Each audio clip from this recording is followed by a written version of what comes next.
Hello guys! Welcome to my channel bank Nifty masters. ఈరోజు bank నిఫ్టీలో 450 points market అయితే down అయ్యి 47,069 దగ్గర మార్కెట్ అయితే క్లోజ్ అయింది. ఈరోజు మార్కెట్‌లో లోయెస్ట్ లో వచ్చేసి 46,982, హైయెస్ట్ హై వచ్చేసి 47,829.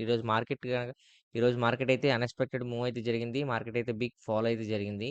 సో, యాక్చువల్లీ మార్కెట్ రికవరీ అవుతుందని ఎక్స్‌పెక్ట్ చేశాను. బట్ ఈరోజు మార్కెట్ అయితే అన్‌ఎక్స్‌పెక్టెడ్ మూవ్ అయితే జరిగి బిగ్ ఫాల్ అనేది జరిగిందనమాట. సో, మార్కెట్ అయితే క్లియర్‌గా ఫాల్ అనేది ఇండికేషన్ కనిపిస్తుంది. మార్కెట్ అప్ టు 46,000 లెవెల్ వరకు ఫాల్ అయ్యే ఛాన్సెస్ కూడా కనిపిస్తున్నాయన్నమాట.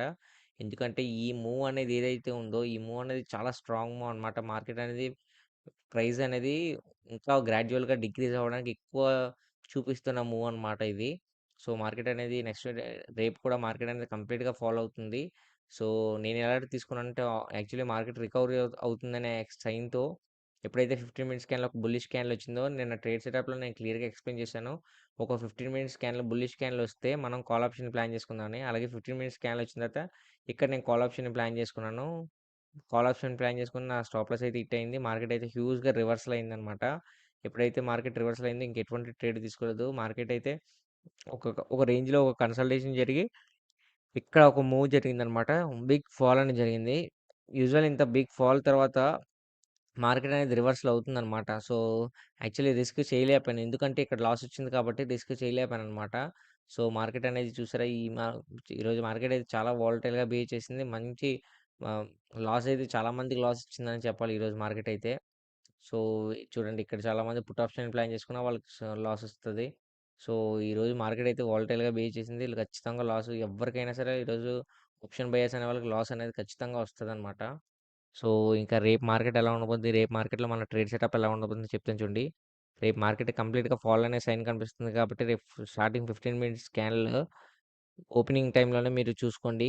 ఒక 15 మినిట్స్ స్కాన్‌లో ఒక బేరిష్ క్యాండిల్ వచ్చిందనుకోండి. నెక్స్ట్ 15 మినిట్స్ స్కాన్‌లో కూడా ఒక బేరిష్ క్యాండిల్ వస్తే మీరు పుట్ ఆప్షన్‌ని ప్లాన్ చేసుకోండి. నేను ఫస్ట్ 15 మినిట్స్ స్కాన్‌లో ఒక బేరిష్ క్యాండిల్ వచ్చిన తర్వాత నేను పుట్ ఆప్షన్‌ని ప్లాన్ చేసుకుంటాను. మీరు కన్ఫర్మేషన్ కోసం ఇంకో 15 మినిట్స్ స్కాన్‌లు చూసుకొని మీరు ప్లాన్ చేసుకోండి. ఇంకా బుల్లిష్ సైడ్ అయితే కొంచెం రిస్క్ అనే చెప్పాలి. ఎందుకంటే బుల్లిష్ సైడ్ ఇక్కడ మార్కెట్ ఏదైతే ఉందో, ఈ లెవెల్‌లో మార్కెట్ అనేది కన్సల్టేషన్ అయ్యే ఛాన్సెస్ కూడా ఎక్కువ కనిపిస్తుందనమాట. సో, అందుకు ఈ లెవెల్‌లో బుల్లిష్‌గా ఉండడం కొద్దిగా కరెక్ట్ కాదనమాట. ఎందుకంటే లాస్ వచ్చే ఛాన్స్ ఎక్కువుంది. మనం ఆప్షన్ బయర్స్ కాబట్టి మన కన్సల్టేషన్ అయితే మనకు ఎక్కువ ప్రైస్ అనేది డె తినేస్తదనమాట. సో, అందువల్ల మీరు ట్రేడ్ అనేది తీసుకోవడం అనేది కరెక్ట్ కాదు బుల్లిష్‌గా. ఓకేనా ఫ్రెండ్స్. ఇంకా మార్కెట్‌లో సపోర్ట్ అండ్ రెసిస్టెన్స్ లెవెల్‌కొస్తే 48,090, 47,821, 47,602 ఇవి రెసిస్టెన్స్ లెవెల్. సపోర్టింగ్ లెవెల్‌కొస్తే 46,992, 46,765, 46,602. నేను ఏదైతే సపోర్ట్ అండ్ రెసిస్టెన్స్ వచ్చిన వీడియో ఎండ్‌లో కూడా పెడతాను. మీరు కావాల్సిన స్క్రీన్‌షాట్ తీసుకోవచ్చు. అండ్ తిరిగి మళ్ళీ మనం రేపటి వీడియోలో మళ్ళీ మనం కలుద్దాం. నా వీడియో గనుక నచ్చితే వీడియోని లైక్ చేసి ఛానల్ అయితే సబ్స్క్రైబ్ చేసుకోండి. Thanks for watching.